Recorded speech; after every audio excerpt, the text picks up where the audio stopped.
সবার বাসায় কিন্তু মেহমান আসে না। মেহমান হচ্ছে আল্লাহর দেওয়া একটা নিয়ামত বলতে পারেন।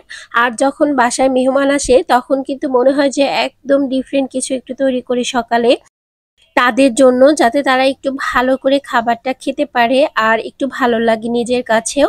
মেহমান আসলে রান্নার সময় কিন্তু অনেকটা টেনশন কাজ করে যে আসলে কিরকম না কিরকম হয়। তো ভাবছিলাম যে সকালবেলা তাদেরকে নাস্তা দিয়ে একটু ডিফারেন্ট টাইপের কিছু খাবার করি, এজন্য আমি খিচুড়ি রান্না করেছিলাম। আর খিচুড়ির সাথে যদি ইলিশ মাছ ভাজা হয় তাহলে তো কথাই নেই, এজন্য ইলিশ মাছ ভেজে নিচ্ছিলাম। আর ভাজার আগে একটু হলুদ মরিচ লবণ মাখিয়ে ভেজে নিচ্ছি। যারা রান্না করতে পারে না তারা কিন্তু ইলিশ মাছটা ভাজতে পারে, কারণ ইলিশ মাছ ভাজা একদমই সহজ, কোনো মশলার প্রয়োজন নেই, কোনো কিছু দরকার নেই। এটা শুধু ভেজে নিলেই হয়, আর পেঁয়াজ মরিচ দিয়ে একটু ভুনা করলেও এটা স্বাদ কিন্তু অসাধারণ থাকে। আর পদ্মার ইলিশটা এখন একটু কম পাওয়া যায়, কিন্তু আমার কাছে যেহেতু পদ্মার ইলিশটা ছিল তাই এটাকে একটু ভাবছি যে ভুনা করব। আর খিচুড়ির সাথে কিন্তু ইলিশ মাছ একটু ভুনা, তারপর হচ্ছে বেগুন ভাজা, এইসবটাই খুব ভালো লাগে, একটু শুটকি ভর্তা। তো রাতে আসলে মনে মনে এটাই ভেবেছিলাম যে সকালে উঠে এগুলো আসলে রান্না করব, তাই অনেক সকালে ঘুম থেকে উঠে গিয়েছিলাম আর রান্নার প্রস্তুতি নিচ্ছিলাম। আমার বাসায় মেহমান আসলে আবার রাতে ঠিকঠাক ভাবে ঘুম হয় না, যে আমি কি রান্না করব, কি খাওয়াবো, কেমন না কেমন হয়, আমার একটা টেনশন কাজ করে। আপনাদের কেমন এরকম হয় কিনা অবশ্যই কমেন্ট সেকশনে জানাবেন। আমার অনেক আগ থেকে এই প্রবলেমটা হচ্ছে, বা কোথাও গেলে আমার এই সমস্যাটা হয়, বাসায় কেউ আসলেও এই সমস্যাটা হয়। তো এই পর্যায়ে আমি বেগুন ভেজে নিচ্ছি আর এসব রেসিপি আপনাদের সাথে একটু শেয়ার করছি।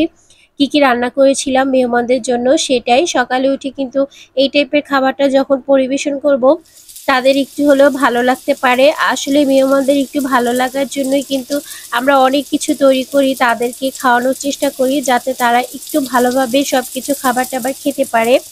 এই জন্য কোথাও গেলে মানুষ ভালো মন্দ তো সবাই রান্না করে, কিন্তু আসলে সব সময় কিন্তু নিজের সাধ্যের ভিতরে যেরকম থাকে সেরকমই করার চেষ্টা করা হয়। তো আমিও সেটা ট্রাই করেছিলাম। যেহেতু মুরগি, পোলাও, মাংস এগুলো আসলে সকালে ভারী খাবার খাওয়া যায় না। আর যেদিন এটা রান্না করেছিলাম সেদিন একটু বৃষ্টি বৃষ্টি ছিল, তো ভাবলাম বৃষ্টির দিনটাকে একটু সুন্দর করার জন্য এইভাবে রান্নাটা করে নিই। আর ইলিশ মাছটা ভাজা, অনেকে ফ্রাই করাটা পছন্দ করে, আমার কাছে ভুনাটাই ভালো লাগে। তো আমি এর জন্য একটু পেঁয়াজ দিয়ে এটাকে মাখো মাখো করে ভুনো করছিলাম। আর এভাবে ভুনো করলে কিন্তু খিচুড়ির সাথে খেতে দারুণ লাগে। বেশি করে পেঁয়াজ দিয়ে মাছটা একটু ভেজে নিচ্ছিলাম। আর আজকে বেগুনটাও ভাজি করে নিচ্ছি। এই গোল বেগুনটা কিন্তু একটু ভাজাটা ভালো লাগে। আর মাছটাকে আমি একটু ভুনা করার জন্য পেঁয়াজটাকে ভালো করে লাল করে ভেজে নিচ্ছিলাম। আর ওই যে বললাম ইলিশ মাছ রান্নাটা একদমই সহজ মনে হয়, এটা তৈরি করাটা খুবই সহজ আর এটা প্রসেসিং করাটাও খুবই সহজ। অন্য মাছের ক্ষেত্রে যেমন অনেক মশলা ইউজ করতে হয়, কিন্তু ইলিশ মাছে একদমই না।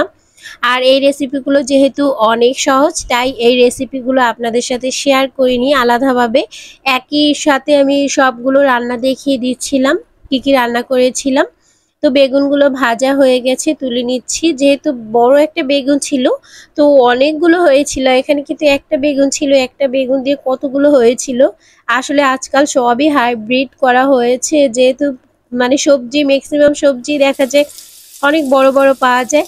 আর এইদিকে বেগুনটাও ভাজা হয়ে গেছে। আর ভাবলাম যে খিচুড়ির সাথে কিন্তু একটু শুটকি ভর্তাটাও বেশ ভালো লাগে। তো আমার হাতের এই লইট্টা শুটকি ভর্তাটা সবাই অনেক বেশি পছন্দ করে, তাই ভাবলাম যে আজকের মেহমানদেরও এই শুটকি ভর্তাটা একটু করে খাওয়াই। এজন্য আমি এখানে বেশি পরিমাণ পেঁয়াজ দিয়ে দিয়েছি। আর লইট্টা শুটকিটা পানি দিয়ে ধুয়ে গরম পানিতে একটু ভিজিয়ে রেখেছিলাম এটাকে নরম করার জন্য। আর এখানে শুকনো মরিচ দিয়ে দিচ্ছি, গোটা রসুন দিয়ে দিচ্ছি। তারপরে একটু পেঁয়াজে ভেজে নিচ্ছি, লাল করে আস্তে আস্তে করে ভেজে নিচ্ছি। আমি বলবো যারা লইট্টা শুটকিটা এভাবে ভর্তা করে খাননি অবশ্যই ভর্তা করবেন। কাশ্মীরি লাল মরিচ বাটা দিয়ে দিচ্ছি হাফ চা চামচ, জিরা বাটা, আদা বাটা, রসুন বাটা, পেঁয়াজ বাটা, এগুলো আমি দিয়ে দিচ্ছি। আর এই ভর্তাটা করলে মনে হয় না যে এটা শুটকি ভর্তা, এতটা মজা হয় ভর্তাটা। তো যারা শুটকি খেতে পছন্দ করে না তাদেরও কিন্তু এই ভর্তাটা খাওয়ানো যাবে, কারণ এটার টেস্টটা এতটাই বেস্ট হয় যে বোঝার কোনো উপায় নেই যে এটা শুটকি ভর্তা। খুবই মজা হয় এই ভর্তাটা, আর খিচুড়ির সাথে তো এটা একদমই জমে যাবে। আপনারা কিন্তু অবশ্যই ট্রাই করতে পারেন আর গরম ভাতের সাথে ওটা পরিবেশন করতে পারেন। তো আস্তে আস্তে করে শুটকিটাকে একটু তৈরি করতে হবে। চুলার আঁচটা এই পর্যায়ে লোতে রেখে আস্তে আস্তে করে শুটকিটা তৈরি করেছিলাম।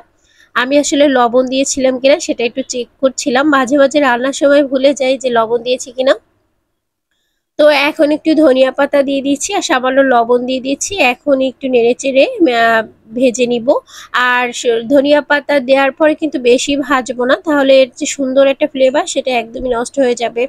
আর আস্তে আস্তে করে ভাজাটাও হয়ে গেছে। এখন এটাকে আমি ব্লেন্ড করে তারপর সার্ভ করব। আমার ভর্তা কিন্তু একদম রেডি। আর অন্যদিকে আমি একটু মাছ ভর্তা করব। আর মাছটা আমি আগে প্রসেসিং করে রেখে দিয়েছিলাম। মরিচ তারপর পেঁয়াজ সব মশলা দিয়ে ভেজে রেখে দিয়েছিলাম। এখন শুধু কাঁচা মরিচ আর ধনিয়া পাতা দিয়ে তারপরে এটাকে একটু ভেজে নিব। আর এই ভর্তাটা খেতেও কিন্তু দারুণ লাগে। আপনারা এভাবে মাছ ভর্তাটা করে দেখবেন। আমার ভর্তার ভিতরে কিন্তু এই ভর্তাটা খুবই ভালো লাগে। তো এগুলোই রান্না করেছিলাম। আজকের ভিডিও এই পর্যন্তই। সবাই ভালো থাকবেন। আল্লাহ হাফেজ।